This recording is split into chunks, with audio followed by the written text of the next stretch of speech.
करते हैं जिस परमेश्वर ने आकाश और पृथ्वी का निर्माण किया, जो सृष्टिकर्ता परमेश्वर हमारे मध्य में, हालेलुया, हमारे बीच में है ना। अद्भुत अद्भुत बात है, वो स्वर्ग का सिंहासन छोड़ के हमारे बीच में इस वक्त।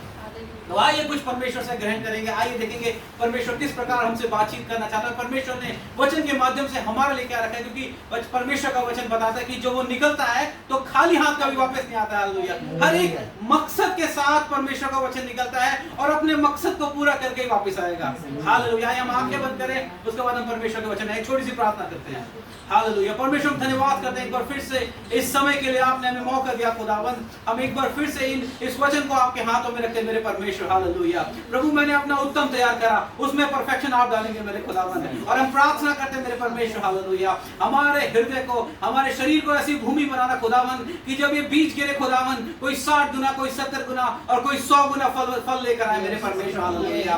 परमेश्वर वचन के द्वारा हमसे बातचीत करना और परमेश्वर सामर्थ्य देना, हालेलुया, कि इस वचन को केवल सुनने वाले या ग्रहण करने वाले ना हो परमेश्वर, बल्कि इस वचन के पीछे चलने वाले हम हो जाएं और जो वचन हमने सीखा परमेश्वर उसको दूसरों तक बताने वाले हो जाएं। और हम धन्यवाद करते हैं मेरे खुदावंद, हालेलुया। पवित्र आत्मा तू कब्जा लेना इस स्थान पे, तू कब्जा लेना मेरे परमेश्वर, मेरे ऊपर, हर एक व्यक्ति पर परमेश्वर जो यहाँ बैठा है परमेश्वर, होने दे तेरे स्पर्श से भर जाए और एक नई सामर्थ के साथ यहाँ से उठ के जाए मेरे खुदावंद। हम धन्यवाद करते हैं एक बार फिर से सुंदर समय के लिए, यीशु मसीह के नाम से मांगते हैं, आमीन, हालेलुया, हालेलुया। हम जिस परमेश्वर की आराधना करते हैं, परमेश्वर का वचन बताता है वो सृष्टिकर्ता परमेश्वर है, हालेलुया। उसने वचन बताता है कि उसने अपनी बुद्धि से आकाश और पृथ्वी की सृष्टि करी। उसने कहा आकाश में तारे आ जाएं तो लाखों करोड़ों सैकड़ों तारे आ गए। उसने कहा पेड़ पौधे आ जाए तो पेड़ पौधे आ गए। उसने कहा वनस्पतियां आ जाए, उसने कहा नदी आ जाए, नाले आ जाए। जो परमेश्वर ने कहा, परमेश्वर का वचन बताता है वैसा वैसा आता चला गया, हालेलुया। हम जिस परमेश्वर की आराधना करते हैं वो सृष्टिकर्ता परमेश्वर, और हमारे अंदर जो डीएनए बहता है वो भी उस सेम परमेश्वर का बहता है, हालेलुया। तो आइए हम देखें परमेश्वर हमारे हमसे क्या बातचीत करना चाहता है। आइए हम निकाले भजन संहिता 127 127 का एक निकालेंगे।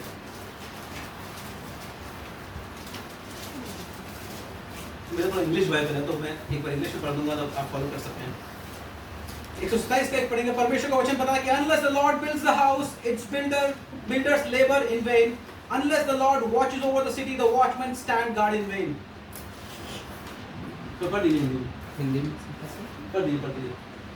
यदि घर को यहोवा ना बनाए तो उसके बनाने वालों का परिश्रम व्यर्थ होगा।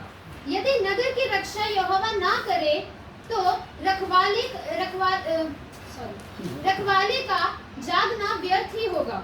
हालेलुया। परमेश्वर का वचन बताता है कि जब तक परमेश्वर निर्माण ना करे, हालेलुया, परमेश्वर, हमारा जो परमेश्वर है वो कि निर्माण करता परमेश्वर है, और परमेश्वर हमसे चाहता है कि हम भी निर्माण करने वाले हो जाएं और हमारा निर्माण करना वो परमेश्वर के अनुसार हो जाए, हालेलुया। आगे परमेश्वर का वचन बताता है कि परमेश्वर चाहता है कि जब हम निर्माण करें तो एक बुद्धिमान निर्माण करता हम हो जाए। परमेश्वर का वचन हम यदि पढ़ेंगे नीति वचन उसका 24:3 में क्या कहता है?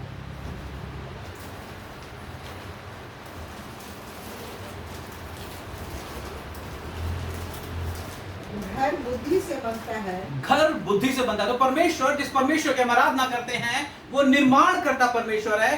परमेश्वर हमसे चाहता है कि हम निर्माण करें, और जब हम परमेश्वर के वचन के अनुसार या परमेश्वर की आज्ञा के अनुसार निर्माण करते हैं तो हम परमेश्वर का घर बनाते हैं। और परमेश्वर हमसे आशा रखता है कि हम कैसे निर्माण करता हो जाएं, एक बुद्धिमान निर्माण करता हो जाएं, हालेलुया, हालेलुया, है ना। परमेश्वर चाहता है कि हम जो भी निर्माण करें अपने जीवन में, चाहे हमारे रिश्तों का निर्माण करें, हमारे घर का निर्माण करें, अपने ऑफिस का, अपने बच्चों के पालन पोषण का निर्माण करें, हम बुद्धिमानी से उसका निर्माण करते चले जाएं। तो परमेश्वर के वचन से हम सीखेंगे कि कौन है बुद्धिमान निर्माण करता, हालेलुया। हम जानना चाहेंगे कि कौन है बुद्धिमान निर्माण करता परमेश्वर के वचन के अनुसार। हम देखते हैं कि हमारे आसपास कई सारे मकान बनते हैं, कई सारी बिल्डिंग्स बनती है, और हम न्यूज में देखते हैं, हर जगह देखते हैं, पाते हैं कि कई बिल्डिंगें गिर गई, है ना। कई बिल्डिंगें गिर जाती हैं। क्यों गिर जाती है वो बिल्डिंग? उनकी दीवारें अच्छी होती है, अच्छा वो पेंट होता है, अच्छे उसके वॉश बेसिन होते हैं, अच्छी टाइल्स लगी होती है, सब कुछ अच्छा होता है। वो क्यों वो इतनी बड़ी बड़ी इमारतें गिर जाती हैं? उसका मुख्य कारण होता है कि उसका आधार मजबूत नहीं है ना। एक जो बुद्धिमान निर्माण करता जो होता है वो एक अच्छा आधार को तैयार करता है सबसे पहले। यदि आप निकाले मेरे साथ इफिसियों की पत्री उसका 2:20 देखिए परमेश्वर का वचन क्या कहता है।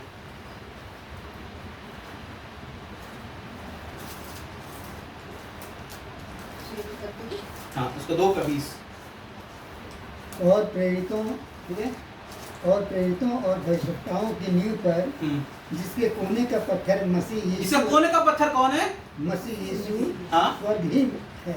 हाँ, हालेलुया। आपको मालूम है, यदि आप प्राचीन काल की किताबों को पढ़ेंगे, यदि आप हिस्ट्री में घुसेंगे यहूदियों की, तो आप क्या पाएंगे? आप पाते हैं जब यहूदी अपने घर का निर्माण करने के लिए पत्थरों को बनाते थे, तो पता है कैसे क्या बनाते थे? यदि उनको इस साइज का पत्थर, क्योंकि हर एक साइज का पत्थर मिलना, या फिर जिस तरीके का मुझे पत्थर चाहिए निर्माण के लिए, वैसा पत्थर यदि मुझे नहीं मिलता तो वो क्या करते थे मालूम आपको? मान लीजिए उनको इस साइज का पत्थर चाहिए और उनके पास पत्थर इस साइज का है, ठीक है, तो क्या करते थे मालूम आपको? वो इस साइज का पत्थर रखते थे सबसे नीचे, उसके बाद इस साइज का पत्थर रखते थे उसके ऊपर, और उसके बाद यहां से उसको काटना शुरू करते थे। उसको क्या करते थे? उसको आकार देते थे इस वाले पत्थर का। हालेलुया। तो है ना, तो यहूदी लोग क्या करते थे?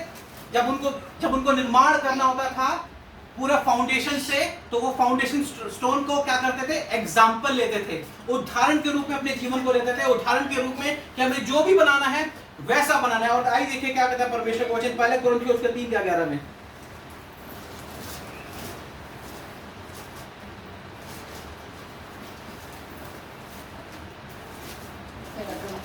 3:11। क्योंकि उस नींव को छोड़ जो पड़ी है और वह यीशु मसीह कोई दूसरी नींव नहीं डाल सकता। हालेलुया। परमेश्वर का वचन क्या बताता है? हमारा आधार कौन है? हमारा आधार यीशु मसीह है। तो परमेश्वर जो सृष्टिकर्ता परमेश्वर है, जो चाहता है हम निर्माण करें और जो चाहता है हम उसके अनुसार निर्माण करें, और जो हमें वचन के अनुसार समझाना और सिखाना और बताना चाह रहा है कि बुद्धिमान निर्माणकर्ता कौन है, वो बता रहे बुद्धिमान निर्माणकर्ता वो निर्माणकर्ता है जिसका आधार कौन है? यीशु मसीह। जब हम यीशु मसीह के ऊपर अपने जीवन का, अपने चरित्र का, अपने परिवार का निर्माण करते हैं, ठीक वैसे जैसे यहूदी लोग उसे उदाहरण के तौर पे लेते थे, उसको जमीन पर रखते थे और ऊपर से काटते चले जाते थे ताकि उसकी शेप बाहर ना निकल जाए, है ना। तो परमेश्वर का वचन, परमेश्वर की उपस्थिति, परमेश्वर की बातें, परमेश्वर के लोग, उनके साथ संगति, ये हमारे जीवन का क्या है? आधार। यदि हमारे जीवन का आधार ये नहीं होगा तो हमारी नींव कमजोर रहेगी और हमारा मकान, चाहे वो शारीरिक हो चाहे वो आत्मिक हो, वो एक दिन ढह जाएगा। हालेलुया। तो बुद्धिमान निर्माण करता यीशु मसीह अपने चेलों को बताते हैं, बुद्धिमान यीशु मसीह अपने चेलों को एग्जांपल देते हुए बताते हैं कि चट्टान पे बुद्धिमान ने बनाया अपना घर, है ना। जो बुद्धिमान व्यक्ति कौन होता है? जो चट्टान पे अपना घर बनाता है। और हमारी चट्टान कौन है? हालेलुया। हमने देखा पहला उदाहरण, पहली बात देखी कि कौन है बुद्धिमान निर्माण करता। जब हम बुद्धिमान निर्माण करते हैं, जब हम फाउंडेशन का, जब हम नींव का निर्माण कर लेते हैं, उसके बाद क्या आती है मकान बनाने के लिए? दीवारें। आइए हम चलेंगे बड़ी जल्दी से उत्पत्ति की किताब उसके 3रे अध्याय में।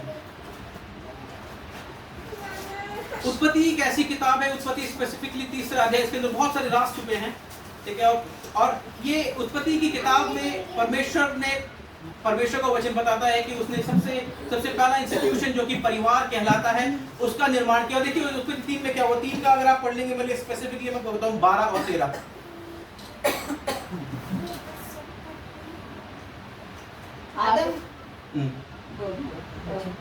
आदम ने कहा जिस स्त्री को तूने मेरे संग रहने को दिया है, जिस स्त्री को तूने मेरे संग रहने को दिया है, उसी ने उस वृक्ष का फल मुझे दिया, उसी ने उस वृक्ष का फल मुझे दिया और मैंने खाया। हाँ जी। तथा यहोवा परमेश्वर ने स्त्री से कहा, तूने ये क्या किया? स्त्री ने कहा, स्पर्श ने मुझे बहका दिया, तब मैंने खाया। परमेश्वर का वचन पता क्या सिखाना चाह रहा है? हमने बहुत सारी बातें इस वचन के बारे में शुरू किया। ये परमेश्वर का वचन किसमें सिखाना चाह रहा है? देखिए अगर आप गौर करें ना इस वचन में, हस्बैंड ने वाइफ से बात ही नहीं करी है। परमेश्वर ने हस्बैंड से बात करी, हस्बैंड ने वाइफ पे ब्लेम डाला और वाइफ ने किसमें? तीसरे आदमी पे ब्लेम डाल दिया, है ना। तो ये था पहला पाप जो मनुष्य के परिवार के अंदर घुसा, है ना। और जो दीवारें होती है ना, मैं आपको बताना चाहता हूँ इस कम्युनिकेशन के अंदर, इस वचन के अंदर क्या मिसिंग था, इस फैमिली के अंदर क्या मिसिंग था। इस फैमिली के अंदर देखिए 4 दीवारें होती है। 4 दीवारों के बारे में आपको छोटी-छोटी 1 लाइनर में आपको बताना चाहता हूँ। सबसे पहली चीज जो एडम की फैमिली में मिसिंग थी वो थी कम्युनिकेशन। हस्बैंड और वाइफ का कम्युनिकेशन मिस था, है ना। तो हमारे बीच, हमारे घर की जो निर्माण की जो पहली दीवार जो होती है वो कम्युनिकेशन की है। क्योंकि कम्युनिकेशन जब तक आप बताएंगे, एयरटेल वाले कहते हैं ना, जब तक बताओगे नहीं, मैंने बताने से बात बनती है ना, एयरटेल वाले कहते हैं। जब तक हम कन्वे नहीं करेंगे अपने लाइफ पार्टनर को, चाहे हस्बैंड वाइफ को ना बताए और वाइफ हस्बैंड को ना बताए, तब तक हमारे बीच के जो स्ट्रगल्स हैं हमेशा स्ट्रगल बने रहेंगे। और आपको मालूम है यही कुछ बातें ना बाहरी तत्वों को जन्म देती है। दूसरी चीज मैं इसमें बताना चाहूंगा, जिम्मेदारियों को दूसरे पे थोप देना, है ना। पासिंग द, क्या बोला आदम ने सीधा परमेश्वर को बोला, किसने यार उसने बनाया, है ना, मेरी वाइफ ने करा, जाके देख ले, तूने तो भेजा था उसको। और वाइफ ने क्या बोला, यार उसको देख ले, सरपेंट को, है ना।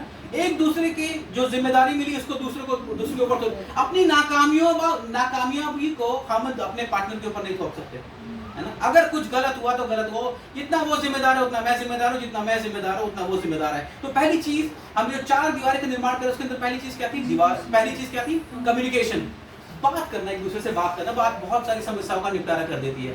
दूसरी चीज जो मिसिंग थी वो जिम्मेदारी को मुझे थोपना नहीं, जिम्मेदारी को मुझे बांटना है, गलतियों को मुझे बांटना है ना। और तीसरी चीज मैं आपको बताना चाहूंगा, विश्वास की कमी, है ना। कई बार होता है ना, मुझे मेरे लाइफ पार्टनर पे कॉन्फिडेंस नहीं है कि कर पाएगी या नहीं कर पाएगी, या उसको मुझ पे कॉन्फिडेंस है कि मैं कर पाऊंगा या नहीं कर पाऊंगा। तो एडम और ईव के ऊपर यही था, है ना। और चौथी बात मैं आपको बताना चाहूंगा, प्रेयर का मिसिंग होना।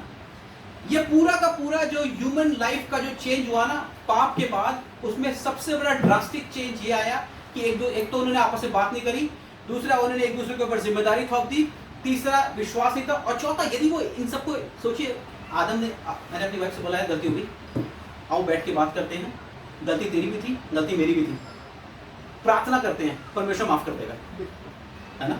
हो सकता था ना, तो हो सकता था कि ह्यूमन हिस्ट्री थोड़ी चेंज हो जाती, लेकिन ये चारों चीज मिसिंग थी। तो बुद्धिमान निर्माण करता वो है जो अपने परिवार में इन 4 दीवारों का निर्माण करता है, अच्छी आधार को रखता है, इन 4 दीवारों का निर्माण करता है।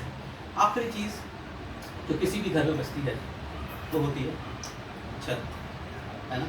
आपका आधार कितना भी मजबूत हो, आपकी दीवारें कितनी भी सुंदर हो, यदि आपके पास छत नहीं है ना, तो सब व्यर्थ है। आइए देखिए क्या कहता है पहला पत्रस उसका 4:8।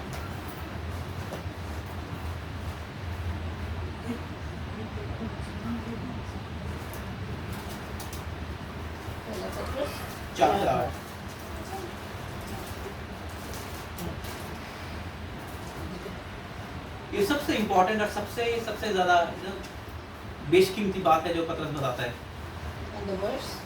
वर्स 8 में सब में श्रेष्ठ बात ये है कि एक दूसरे से अधिक प्रेम रखो, क्योंकि प्रेम अनेक पापों को ढांक देता है। हालेलुया, है ना। छत सब कुछ ढांक लेती है ना। दीवार अगर खराब भी हो छत छुपा देगी, घर के अंदर अगर बिस्तर नहीं भी होगा ना छत छुपा देगी, है ना। दीवारों में पपड़ी जो भी छत छुपा देगी, है ना। आपके पास रिसोर्सेज नहीं है घर में, है ना। आपके पास हो सकता है कि पेशेंस नहीं है एक दूसरे के प्रति, लेकिन अगर मैं प्यार करता हूँ ना अपनी धर्म पत्नी से, है ना, तो मैं उसकी सारी कमियों को छुपा लूंगा। पहला कोरिन्थियों 15 अगर हम पूरा चैप्टर पढ़े वो सिर्फ विश्वास के बारे में कहता है ना। और मैं आखिरी बात क्या कहूँ, 3 बातें हमने यहाँ कवर की। पहला, बुद्धिमान निर्माण करता वो होता है तो जो अच्छे आधार को रखता है, हमारा आधार प्रभु यीशु मसीह है। दूसरा हमने यहाँ कवर किया कि एक घर की 4 दीवारें होती हैं, हमने उदाहरण से देखा 3 के किस प्रकार कम्युनिकेशन का गैप था, विश्वास का गैप था, प्रार्थना का जीवन उनके पास नहीं था। और चौथा हमने देखा कि किस प्रकार जिम्मेदारियों को एक दूसरे के ऊपर थोप रहे थे। और तीसरा हमने देखा छत, जो कि प्रेम है, जो हमारे परमेश्वर में पाया जाता है, जो एक दूसरे को बांध के रखता है, जो एक दूसरे की बहुत सारी कमियों को छुपा देता है, वो हमारे जीवन में पाया जाना चाहिए। और अंतिम बात क्या कि मैं इसको समाप्त करूंगा, फिर हम प्रार्थना में जाएंगे। अंतिम बात ये है कि यदि आपको याद, ये मेरे को हमेशा इंस्पायरिंग लगता है कि यदि आप याद करें, परमेश्वर ने अब्राहम को बोला, अब्राहम उठ, है ना, मैं तुझको देश में लेके जाना चाहता हूँ, है ना। उस देश में क्या है? दूध और शहद की उस देश में दूध और शहद की धाराएं बहती हैं, और साथ ही साथ बहुत बड़े जाइंट्स भी हैं, है ना। हम इसको तो इग्नोर ही नहीं कर सकते, है ना। ब्लेसिंग्स तो तेरे को मिलेगी, मालूम है, लेकिन एक बहुत बड़ा चैलेंज भी तेरे साथ है। और परमेश्वर को वचन आप गौर से पढ़ेंगे ना, अब्राहम गया, उठा, उसने अपनी वाइफ को लिया, और एक वर्ड वहाँ लिखा है, उसने, परमेश्वर ने उसको वो जगह दिखाई, और वो बड़े विश्वास के साथ गया, वहाँ अपना तंबू गाड़ दिया। अब वो मालूम है उस तंबू के बाहर कौन था? उस तंबू के बाहर बहुत बड़े बड़े जाइंट्स थे, जो ये कहने वाले थे कि ये जमीन मेरी है, यहाँ से हटा ले। आपको मालूम है अब्राहम से जीत क्यों गया? एक तो परमेश्वर पे विश्वास करता था, दूसरा उसके पास घर के अंदर कोई दानव नहीं था जिससे वो लड़ना चाहे, है ना। उसके घर के अंदर कोई कॉन्फ्लिक्ट नहीं था, उसके घर के अंदर प्रेम था, है ना। जब हमारे घर के अंदर प्रेम होता है ना, तो हम बाहर जाके किसी भी दानव का सामना कर सकते हैं। हालेलुया। परमेश्वर का मैं एक बार फिर से धन्यवाद करता हूँ इस सुंदर समय के लिए, सौभाग्य के लिए कि वचन को बांटने का मौका मिला। Thank you so much brother David.